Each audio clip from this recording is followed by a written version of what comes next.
Hi అండి. నమస్తే. Welcome back to our channel voice of Lakshmi. C N Chandrashekhar గారు రచించిన స్వాతి ముత్యం అనే ఒక చక్కటి కథను ఈరోజు వినేద్దామండి. కథ మొదలుపెట్టబోయే ముందు మన ఛానల్ ఎవరైనా ఫస్ట్ టైం చూస్తున్నట్టయితే ఛానల్ని తప్పకుండా సబ్స్క్రైబ్ చేసుకోండి. అలాగే కథ నచ్చితే లైక్ చేయడం మర్చిపోకండి. ఇక కథ మొదలు పెడదామా? మా నాన్నగారు కనిపించటం లేదు. శిరీష మాట విని ఎక్కడికి వెళ్ళారు అని ఆశ్చర్యంతో అడిగాడు వెంకట్. ఆ విషయం తెలిస్తే మీ దగ్గరికి ఎందుకు వస్తాను? నేను అక్కడికే వెళ్ళి ఆయన ఇంటికి పిలుచుకుని వచ్చేదాన్ని కదా అంది అతన్ని విసుగ్గా చూస్తూ. సారీ, నేను ఇప్పుడే బయలుదేరి వెళ్ళి చూస్తాను. శిరీష మేడ దిగి కిందికి వచ్చి సిట్అవుట్లో కూర్చుంది. 10 నిమిషాలైనా వెంకట్ కిందికి దిగి రాకపోయేసరికి విసురుగా మేడ మీదకి వెళ్ళింది. అతను తన పోలియో కాల్కి షూస్ వేసుకుంటున్నాడు. ఆమె వెంటనే మేడ దిగి వచ్చేసింది. మరో 5 నిమిషాల తర్వాత వెంకట్ వచ్చాడు. ఎలా వెళ్తారు అడిగింది అతన్ని. నా మోపెడ్ ఉందిగా అంటూ గేట్ వైపు నడవసాగాడు. ఆమె అతని నడకనే చూస్తూ ఉండిపోయింది. షూస్ వేసుకున్న ఓ వైపుకు వంగి నడుస్తున్నాడు అతను. ఆమెకు అతన్ని మొదటిసారి చూసిన సంఘటన గుర్తుకొచ్చింది. ఊరికి వెళ్ళిన తను ఇంటికి రాగానే మేడ మీద పోర్షన్లో ఓ లెక్చరర్ అద్దెకు దిగాడని, అతను చాలా మంచివాడని తల్లి చెప్పింది. అతను తన కలల్లోని రాకుమారుడిలా ఉంటాడని ఊహిస్తూ మేడపైకి వెళ్ళింది. అక్కడ తన కాలికి షూ వేసుకుంటున్న వెంకట్ కనిపించాడు. తను చాలా నిరుత్సాహపడిపోయింది. అతను గొప్ప అందగాడు కాదు, చాలా సాధారణంగా ఉన్నాడు. పైగా పోలియో కాలు. తర్వాత మాటల్లో అతను పార్ట్ టైం లెక్చరర్ అని తెలిసింది. అప్పటి నుంచి అతనంటే ఆసక్తి పోయింది. అయితే అవసర సమయాల్లో అతని సహాయం కోరటం తప్పనిసరి అవుతోంది. అంతలో ఆమె ఆలోచనలు తండ్రి వైపు మళ్ళాయి. అసలే మతిస్థిమితం లేని మనిషి.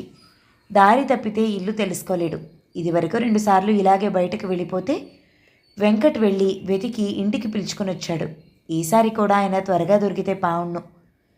తల్లి గుడికి పోతూ తండ్రి గురించి ఎన్నో జాగ్రత్తలు చెప్పి వెళ్ళింది. తను జాగ్రత్తగానే ఉంది. 2 నిమిషాలు బాత్రూంకి వెళ్ళొచ్చేసరికి మనిషి మాయమైపోయాడు అనుకుంది. అరగంట తర్వాత తల్లి శారద వచ్చింది. గంట తర్వాత వెంకట్ వచ్చాడు ఒంటరిగా. ఆయన కనబడలేదా? తల్లి కూతుళ్ళు ఆతృతగా అడిగారు అతన్ని. లేదు, ఊరంతా వెతికాను. షాపుల్లో, హోటళ్లలో, గుళ్లలో అన్ని చోట్ల చూశాను. శివానందం గారు కనబడలేదు. వెంటనే శారద బావురుమంది. అరే, ఏమైంది ఇప్పుడు? ఊరుకోండి. ఆయన్ను ఇంటికి తీసుకొచ్చే బాధ్యత నాది, సరేనా? ముందు ఇంట్లోకి పదండి అన్నాడు వెంకట్. ఇంట్లోకి వచ్చాక మీ స్నేహితులకు బంధువులకు ఫోన్ చేశారా? వీళ్లలో ఎవరో ఒకరింటికి ఆయన వెళ్ళుండొచ్చు అన్నాడు వెంకట్ శిరీషతో. ఒకరిద్దరికి చేశాను, ఆయన రాలేదన్నారు. అందరికీ చేయండి, మన ప్రయత్నలోపం ఉండకూడదు. నేను ఈ లోపల ఇంకో రౌండ్ వెతికొస్తాను. 2 రోజులైనా శివానందం తిరిగి రాలేదు. శారద ఏడుస్తూనే ఉంది. శిరీష, వెంకట్ ఆమెకు ధైర్యం చెప్తున్నారు. ఓ రోజు వెంకట్ శారదతో, శివానందం గారి గురించి పేపర్లో ప్రకటన ఇద్దామని అనుకుంటున్నాను. మీకు సమ్మతమైతే ఆయన ఫోటోలు కొన్నివ్వండి అన్నాడు. మంచి ఆలోచన ఇది, ఫోటోలు తెస్తాను, కూర్చో అంటూ శారద ఇంట్లోకి వెళ్ళింది. మనం తమిళనాడుకు దగ్గరలో ఉన్నాం కాబట్టి తమిళ పేపర్లకు కూడా ఇద్దాం. ఆయన్ను చూసిన వాళ్ళు కాంటాక్ట్ చేయడానికి నా సెల్ నెంబర్ ఇస్తాను అన్నాడు వెంకట్ అక్కడే కూర్చున్న శిరీషతో. ఎంత అవుతుంది వీటికి అడిగింది శిరీష.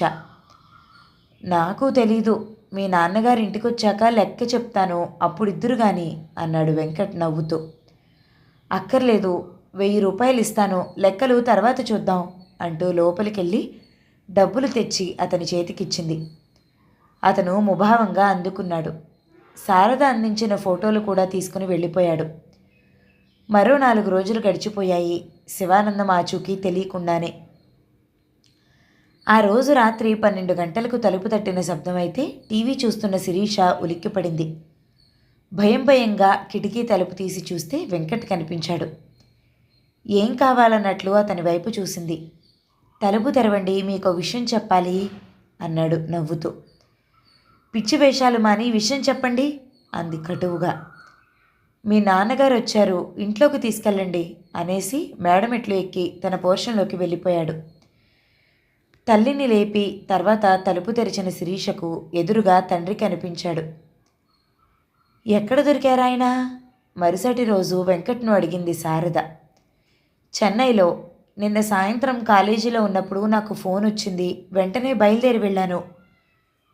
వాళ్ళకేమైనా నగదు బహుమతి ఇచ్చావా? ఇవ్వబోయాను, వాళ్ళు తీసుకోలేదు. ప్రపంచంలో నీలాంటి మంచివాళ్ళు చాలామంది ఉన్నారన్నమాట.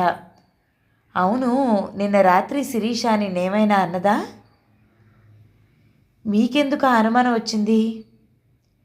ఇంటి బయట నువ్వు కనబడలేదు కాబట్టి.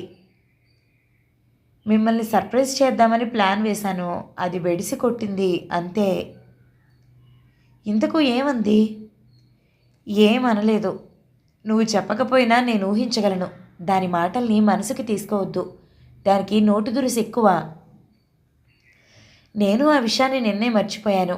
పైగా ఆవిడ ఆ సమయంలో తలుపు తీయకపోవటాన్ని నేను 100% అభినందిస్తాను. అతన్ని చూస్తుంటే శారదకు ఎంతో ముచ్చటేసింది. ఇతనికి కోపాలు ఈగోలు లేవా? శిరీష దురుసుగా మాట్లాడినా ఎంత హాయిగా నవ్వుతున్నాడు. అదే ఇంకొకడైతే ఇంత సహాయం చేసిన నన్నే అవమానిస్తారా అని ముఖం కూడా చూడకుండా వెళ్ళిపోయేవాడు అనుకుంది. వెంకట్ వెళ్ళిపోయాక శిరీష గురించి ఆలోచిస్తూ ఉండిపోయింది. తండ్రి గెజిటెడ్ ఆఫీసర్ కావటం, కాలేజీలో బ్యూటీ క్వీన్గా పేరు పొందటం, ఒక్కతే కూతురని తండ్రి బాగా గారాబం చేయటం శిరీషలో అహాన్ని పెంచాయి. ఎవ్వరినీ లెక్క చేయని తత్వం ఆమెది. మాట పెళిసి ఎక్కువ. అహంకారం వల్లే చదువులో వెనకపడింది. బీఎస్సీ బొటాబొటీ మార్కులతో పాస్ అయింది. తను పోరితే బీఈడీ చేసింది. ఇంతలో భర్త లంచం తీసుకుంటూ ఏసీబీ వాళ్లకు చిక్కాడు. అతని ఉద్యోగం పోయింది. ఆ షాక్తో అతనికి మతిస్థిమితం తప్పింది. వైద్యం చేయించినా మామూలు మనిషి కాలేకపోయాడు. రోజు ఓ యోగిలా అరుగు మీద కూర్చుని ఉంటాడు. భోజనానికి పిలిస్తే వచ్చి తింటాడు. కూతురు ఉద్యోగం చేస్తే ఆర్థికంగా కాస్త వెసులుబాటు ఉంటుందని తన ఆశ. కానీ శిరీష ప్రయత్నమే చేయటం లేదు. ఆలస్యంగా నిద్రలేవటం, టీవీలో సినిమాలు చూడటం, సాయంత్రాలు స్నేహితురాళ్ల ఇళ్లకు సినిమాలకు వెళ్ళటం చేస్తూ రోజులు గడిపేస్తుంది. దాచుకున్న డబ్బులన్నీ ఖర్చయిపోయాయి. ఇకపై వెంకట్ ఇచ్చే అద్దెతోనే బతకాల్సి వస్తుంది అనుకుంది. వెంటనే ఆమె ఆలోచనలు వెంకట్ మీదికి మళ్ళాయి. ఎంత మంచి అబ్బాయి వెంకట్. ఉదయాన్నే లేచి పూజ చేస్తాడు, వంట స్వయంగా చేసుకుంటాడు, కాలేజీకి వెళ్ళి పాఠాలు చెప్తాడు. సాయంత్రాలు ఉద్యోగాల కోసం పోటీ పరీక్షలు రాసే వాళ్లకు ట్యూషన్లు చెప్తాడు. రాత్రి చాలాసేపు వరకు చదువుకుంటూ ఉంటాడు. ఇతనికి అలసట, విసుగు అనేవి ఉండవా అనిపిస్తుంది. అందరితో నవ్వుతూ మాట్లాడతాడు, ఎవరినీ నొప్పించడు. భగవంతుడు అతనికి చిన్న వెంక పెట్టకుండా ఉండి ఉంటే అల్లుడిగా చేసేసుకునేదాన్ని అనుకుంది. మళ్ళీ అది వంక అని భావిస్తే కదా ఇబ్బంది. ఏమైనా ఓసారి శిరీషతో అతని విషయం మాట్లాడాలి అనుకుంది. మరుసటి రోజు భోజనాలప్పుడు శిరీషతో తన మనసులోని మాటను చెప్పింది. అతను పార్ట్ టైం లెక్చరర్ అమ్మా, పర్మనెంట్ ఉద్యోగి కాదు. అయితేనేం, ఏదో ఒక రోజు పర్మనెంట్ అవుతుంది. పైగా అతను చదువుకున్నవాడు, తెలివితేటలు కలవాడు, తన కాళ్ళ మీద తాను నిలబడగలడు. నిలబడలేడమ్మా. తన 2 కాళ్ళ మీద అతన్ని నిటారుగా నిలబడమను, నేను చేసుకుంటాను. నోరు తెరిచి ఆశ్చర్యంగా చూస్తూ ఉండిపోయింది శారద. తన కూతురు ఓ వ్యక్తి శారీరక లోపం గురించి అంత సంస్కారరహితంగా మాట్లాడుతుందని ఆమె ఊహించలేదు. ఆమె మనసు ఎంతో బాధపడింది. శిరీషకు చెప్పి లాభం లేదని ఊరుకుంది. ప్రభుత్వం టీచర్ పోస్టులకు పరీక్షలు ప్రకటించింది. వెంకట్ ఆ పరీక్షలకు కోచింగ్ ఇస్తున్నాడు, నువ్వు వెళ్ళొచ్చుగా అంది శిరీషతో శారద ఓ రోజు. నేను నా ఫ్రెండ్స్తో కలిసి వేరే చోటికి వెళ్తాను. ఆ వెళ్ళేదేదో వెంకట్ దగ్గరికే వెళ్ళొచ్చుగా, ఆటోల ఖర్చుండదు. పైగా అతను మనకు ఫీజులో కన్సెషన్ ఇవ్వచ్చు. అతనిచ్చే కన్సెషన్ మనకు అవసరం లేదు. అవసరం ఉంది శిరీష. ఇంకో 2 నెలలు గడిస్తే మనకు రోజులు గడవడం కష్టమవుతుంది. నువ్వే అర్థం చేసుకుంటావని ఇన్నాళ్ళు చెప్పలేదు. నువ్వు అర్జెంటుగా ఓ ఉద్యోగం తెచ్చుకోవాలి. అప్పుడే మనం 2 పూటలా తినగలం. శిరీష కాసేపు మౌనంగా ఉండిపోయింది. తర్వాత, నువ్వు అతనితో మాట్లాడు, అతను ఒప్పుకుంటే వెళ్తాను అంది. శారద వెంకట్తో శిరీష విషయం చెప్పగానే తప్పకుండా రమ్మనండి. ఆ బ్యాచ్ మొదలుపెట్టి వారం గడిచిపోయింది. అయినా పర్వాలేదు. తనకు జరిగిన పోర్షన్ కూడా చెప్తాను అన్నాడు వెంకట్. మరి నీ ఫీజు? ఉద్యోగం వచ్చాక ఫీజు సంగతి మాట్లాడదాం. అలా కాదు, మిగిలిన వాళ్ళు ఎంత ఇస్తున్నారు? నేను వాళ్లతో ఏమీ చెప్పలేదు. వాళ్లలో చాలామంది నిరుద్యోగులు, చిరుద్యోగులు ఉన్నారు. వాళ్ళని పీడించి తీసుకుంటే నాకేం ఉరుగుతుంది? ఎటూ నేను దీనిపైనే ఆధారపడి బతకటం లేదు. ఉద్యోగం వచ్చాక వాళ్ళు ఎంత ఇస్తే అంతే తీసుకుంటాను. ఆమె ఆశ్చర్యంగా వెంకట్ వైపు చూస్తూ ఉండిపోయింది. కొంతమంది లెక్చరర్లు గవర్నమెంట్ కాలేజీల్లో లీవ్ పెట్టి జీతాలు తీసుకుంటూ ప్రైవేటు కాలేజీల్లో పాఠాలు చెప్తూ లక్షలు ఆర్జించటం ఆమెకు తెలుసు. వెంకట్ ఎటువంటి ఆదాయం ఆశించకుండా అంత శ్రమ తీసుకోవటం ఆమెను విస్మయపరిచింది. జీవించడానికే డబ్బు కానీ డబ్బే జీవితం కాదనే సత్యం తెలిసిన వ్యక్తి అనుకుంది. శిరీష డిఎస్సి పరీక్ష పాస్ అయింది. ఇంటర్వ్యూలో కూడా సెలెక్ట్ అయింది. ఆమెతో పాటు వెంకట్ దగ్గర శిక్షణ తీసుకున్న మరో 17 మంది ఉద్యోగానికి ఎంపిక అయ్యారు. ఓ రోజు మేడ దిగి వస్తున్న శిరీషను చూసి ఆశ్చర్యపోయింది శారద. ఏమిటి, లేక లేక ఈరోజు తమరు మేడపైకి వెళ్ళారు? నవ్వుతూ అడిగింది కూతుర్ని. డిఈఓ గారు అబ్బాయి వెంకట్ స్టూడెంట్ అట. ఆయనతో మాట్లాడి నాకు దగ్గరలో పోస్టింగ్ ఇప్పించమని వెంకట్తో చెప్పాను. ఏమన్నాడు? ఏమంటాడు, తప్పకుండా చెప్తానన్నాడు. స్నేహితుడంటే అవసరంలో సహాయపడేవాడే కదా అంది శిరీష నవ్వుతూ. అవును, అవసరంలో గుర్తొచ్చేవాళ్ళు కూడా స్నేహితులే. కానీ అవసరం వచ్చినప్పుడే స్నేహితుల్ని గుర్తు తెచ్చుకునేవాళ్ళు మంచి స్నేహితులు కారు. నీ సెటైర్ నాకు అర్థం కాలేదు. నువ్వు ఇంటర్వ్యూలో సెలెక్ట్ అయ్యాక మళ్ళీ మేడెక్కలేదు. నువ్వు ఇంటర్వ్యూలో నెగ్గిన విషయం కూడా సుధీర్ చెప్తేనే అతనికి తెలిసింది. నీ విజయం కోసం అంతగా శ్రమపడిన అతనికి ఆ శుభవార్త స్వయంగా చెప్పాలని నీకు అనిపించలేదా?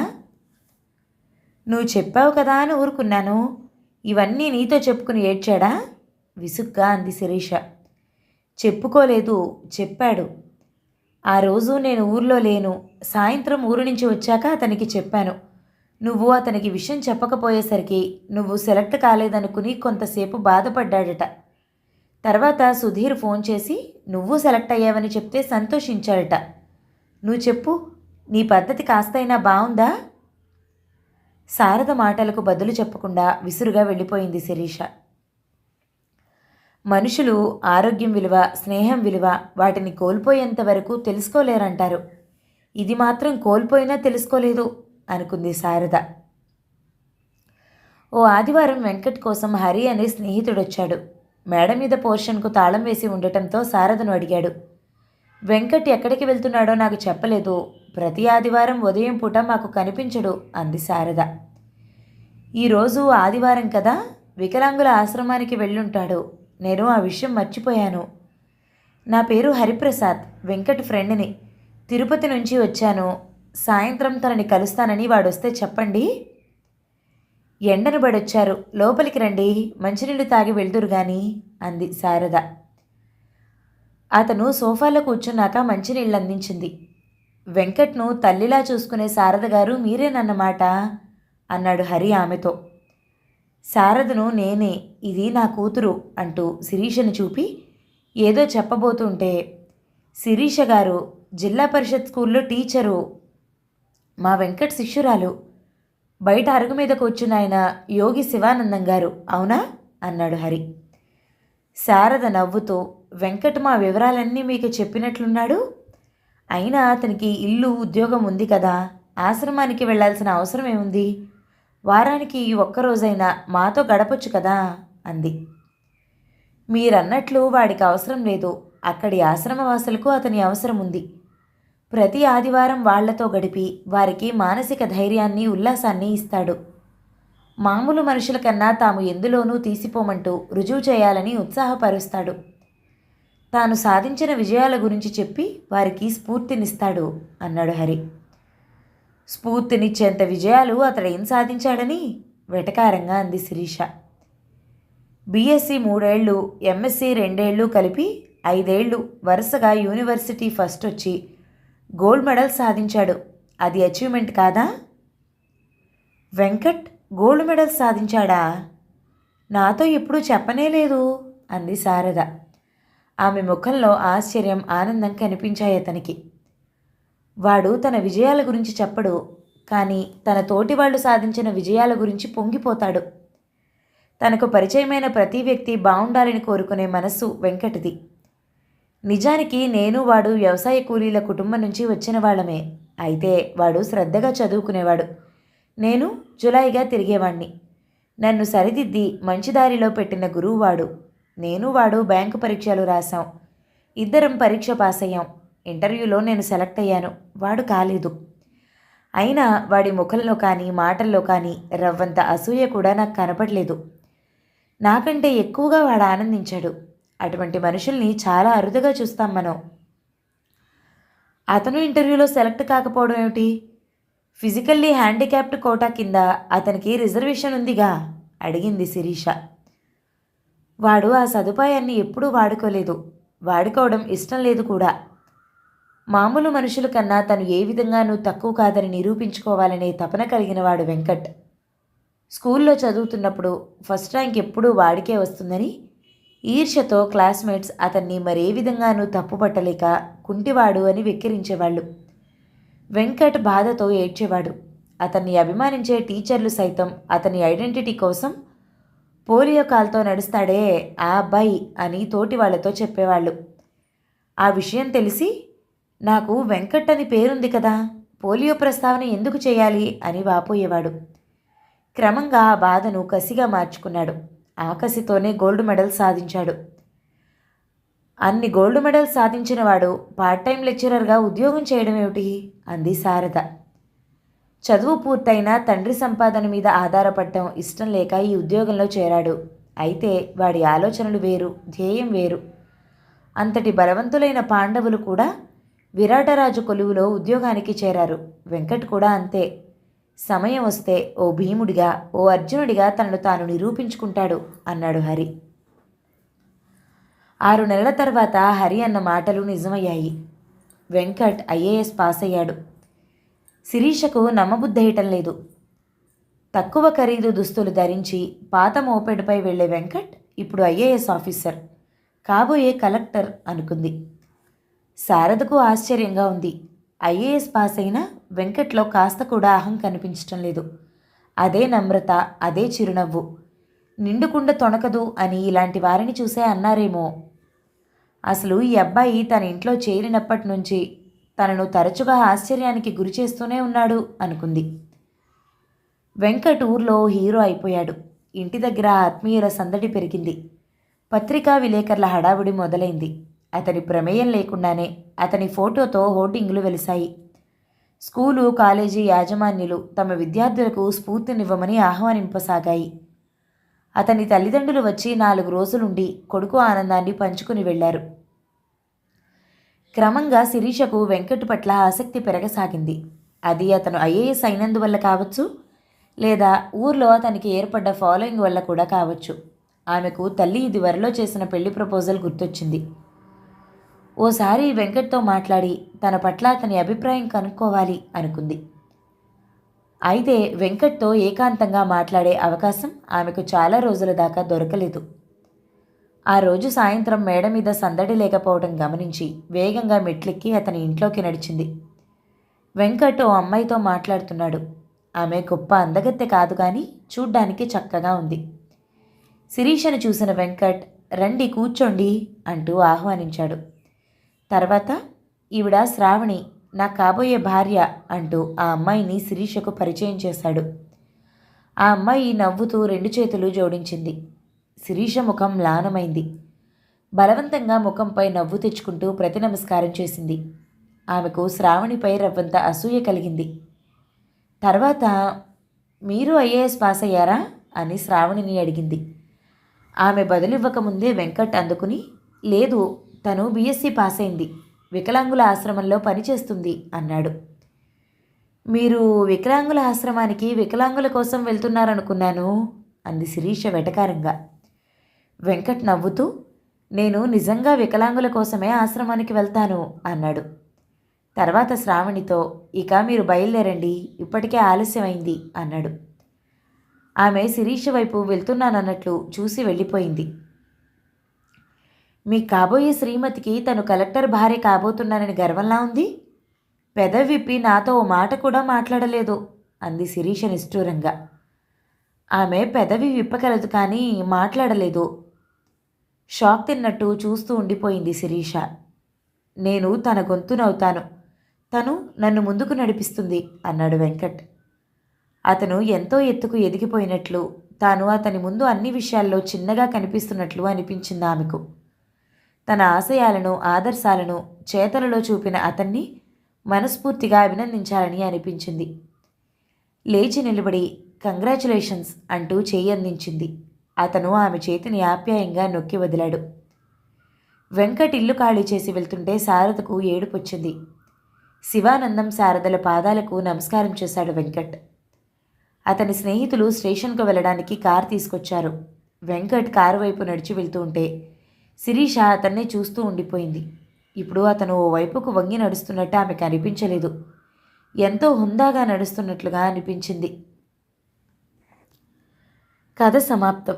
ఈ కథ కనుక మీకు నచ్చినట్లయితే లైక్ చేయండి, షేర్ చేయండి, మంచి కామెంట్ చేయండి. మన ఛానల్ని తప్పకుండా సబ్స్క్రైబ్ చేసుకుని నన్ను ఎంకరేజ్ చేయండి. Thank you so much for watching. నమస్తే.